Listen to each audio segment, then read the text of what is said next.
guys! Welcome back to my channel, Ari Joby!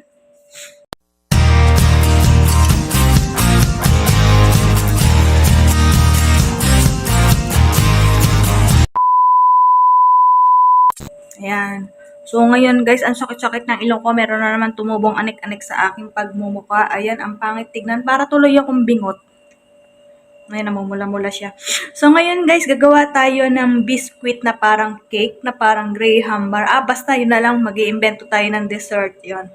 So, nag-cravings ako at saka yung kapitbahay ko, yung lagi kong kasama na lumalabas everyday off. Gagawa tayo na parang cake, na parang na parang, basta gagawa tayo. Panoorin na lang natin gagawin natin mamaya. Mag-iimbento tayo ng dessert. Okay? So, ilabas natin meron tayo ditong butter. Yan, butter. Tapos milk. Ayan, milk. Full cream ang gagamitin ko. Ayan. At saka, wait lang. At saka pala all-purpose. Yan. Kuha tayo ng all-purpose dito. Yan, marami dong all-purpose cream. Kuha tayo isa. All-purpose. Ayan. Mga grocery guys. Ayan, all-purpose. Dapat pala nakalimutan kong i-chilled. Ayan. Guys, nahugasan ko na tong paggagawaan natin ng dessert. Ayan. So, kailangan malinis guys. Ayan. Okay. So, ito yung gagawin nating parang pinaka-base niya na tinapay. So, hindi yan wafer rolls. Yan, hindi yan wafer rolls, guys. So, pinaglagyan ko lang yung lata para siya. So, biscuit siya na parang bilog. Ayan, o. Yan, ganyan. So, ito yung gagawin natin, kung baga sa Pilipinas, yung graham bar. So, ito dito. Ito yung gagamitin natin na tinapay. So, yan ang kapagod siya. Matamis to guys, so hindi ko na kailangan siguro mag-add ng sugar. So, let's proceed. So, yan, sa isang malaking bowl, maglalagay tayo ng itlog muna, yung pinaka-white lang niya. So, naghugas na po ako ng kamay. So, tatanggalin natin yung yellow niya. So, ang pagtatanggal ng yellow, pwede naman kamayin. Basta make sure lang na, ayan o, make sure lang na malinis yung kamay. So, ito lang yung gagamitin natin. And then, iwis lang natin siya hanggang sa bumula. Ayan.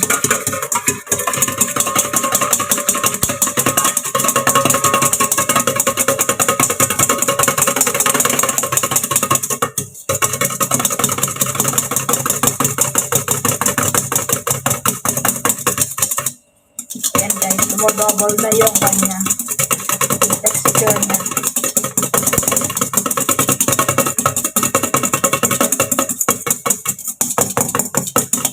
Kung wala kayong hand mixer o pang-halo, ilis na lang siya, madali lang naman. So, ayan na siya.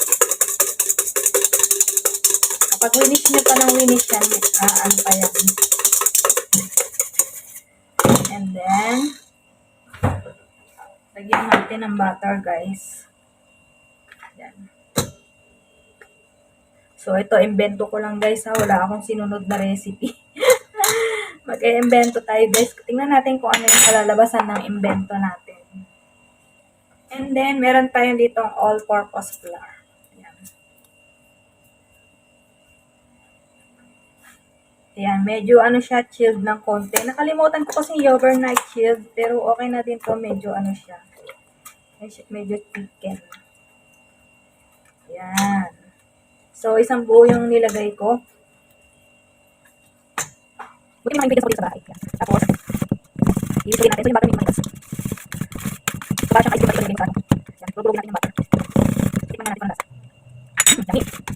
Kahit parang nilagyan ng milk. Okay na. Siguro yung milk, lagyan natin ng basado sa biscuit para di masyadong matigas. Maglalagay siguro ako ng sugar, mga konti lang. 2 teaspoon. Kasi matamis na yung biscuit natin. Ayan.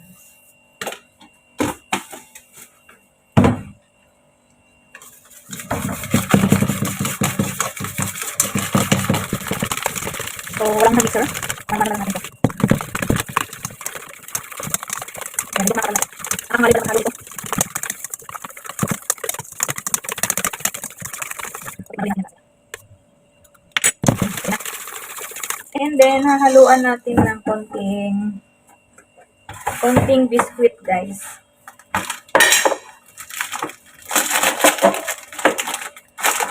Kasi matamis to eh. So, haluan natin ng binuto. Haluan natin siya bunutin. So, parang pinakain na yung sugar niya. And then, parang maputin ng konti. So, pangalawa na ito, siguro mga tatlo. Yan.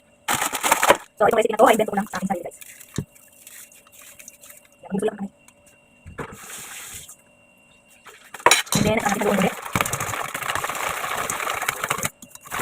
So, kung may vanilla extra, pwede naman guys. Pwede naman vanilla extra. So, tikman natin kung okay na yung guys. Sarap guys. So, yan, i-prepare natin yung adobo yung ano.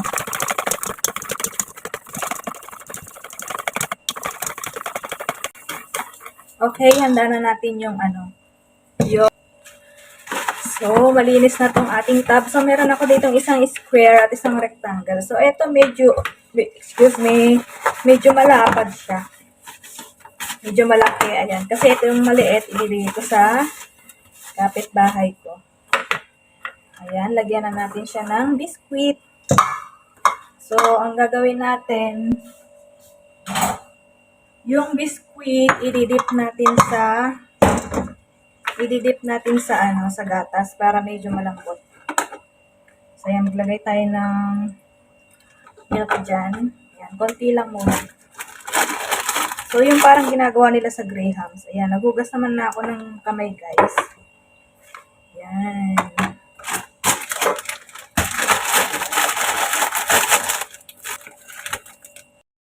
Ayan. Diba? Parang hindi siya, medyo matigas kasi ito, hindi katulad ng Graham na biscuit talaga, guys. Ayan. So, ulit natin yung sakabal para magkasya.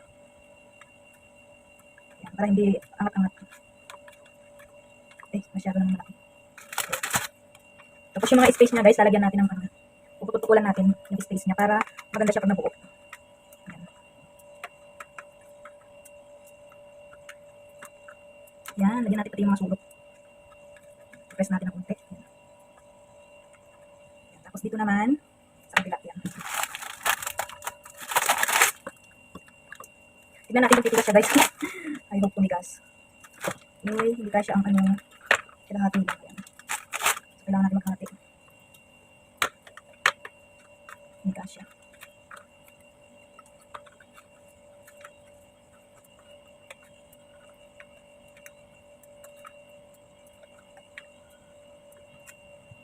So, yan, ganyan na lang, guys.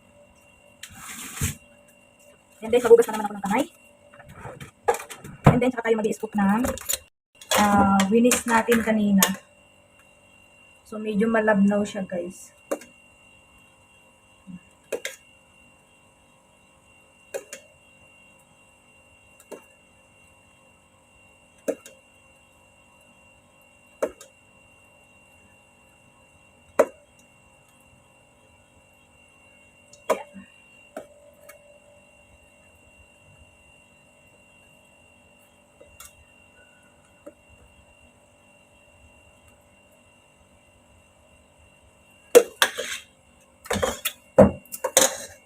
So, yan.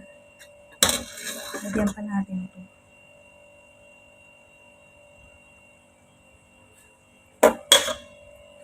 So, another layer na naman, guys. Lalagay ulit tayo another layer. Lagyan ko ng ating plastic. Maglalagay na naman tayo ng panibagong layer. Yan. Wala natin ito kasi ito yung hindi sila magkakapantay. So, ilalagay natin siya sa freezer. Kasya na. Kasi ilalim hindi kasya. So, yan. Lumubog siya, guys. Yan. So, doblin natin yung tinapay, guys.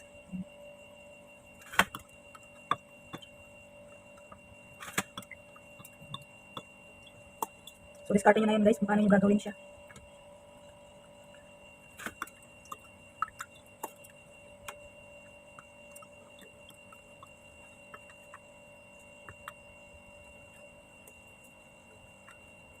So, ibang biscuit lang yung ginamit ko, guys. Para na ako naglalaro dito sa ginagawa ko.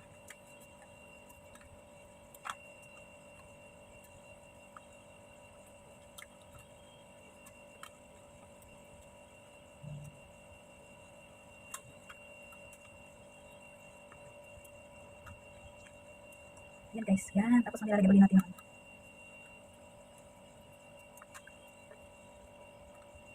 So, dito naman tayo sa kabila. Ay, tatatlo na lang pala yung biscuit. Yan.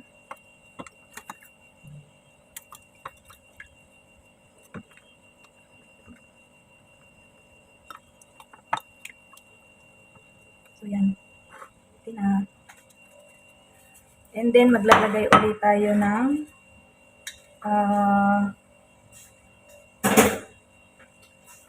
mixture niya, guys. Mixture. Ubusan natin siya ng ganyan.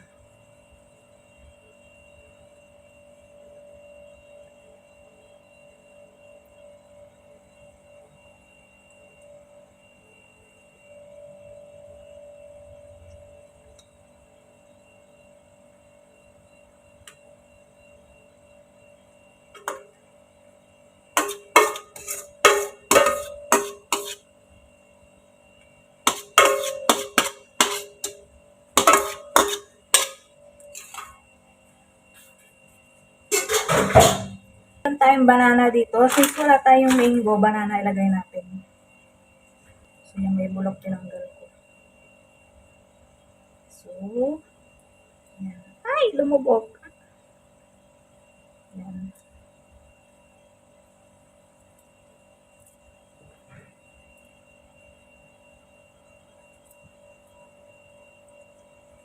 Yan.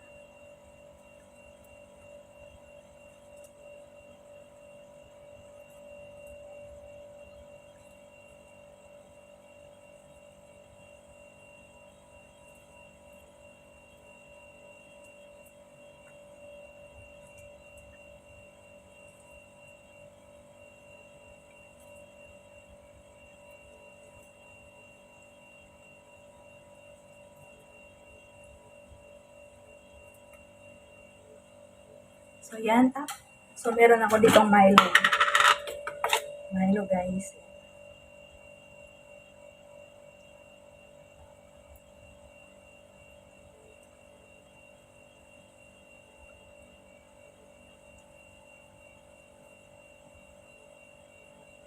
So, hindi ko na sinip, guys. Tak-tak-tak na lang natin na ganyan.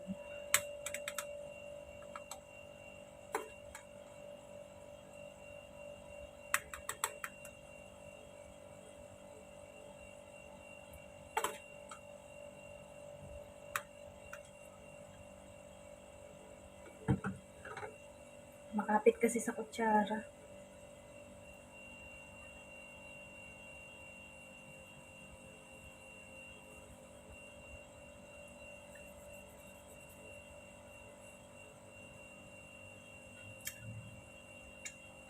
Tapos na yung ating inimbentong dessert. So, lalagay ko na siya sa freezer. Ayan. So, sana masarap to. Pero kahit na hindi yan masarap, kakainin ko pa rin yan kasi gawa ko yan, syempre. So, itong maliit, ibibigay ko sa aking kaibigan sa kapitbahay ko. And then, itong malaki is uunti-untiin ko. Hindi ko naman kakainin yan ng biglaan. So, hanggang dun lang, guys. Thank you for watching. Bye-bye!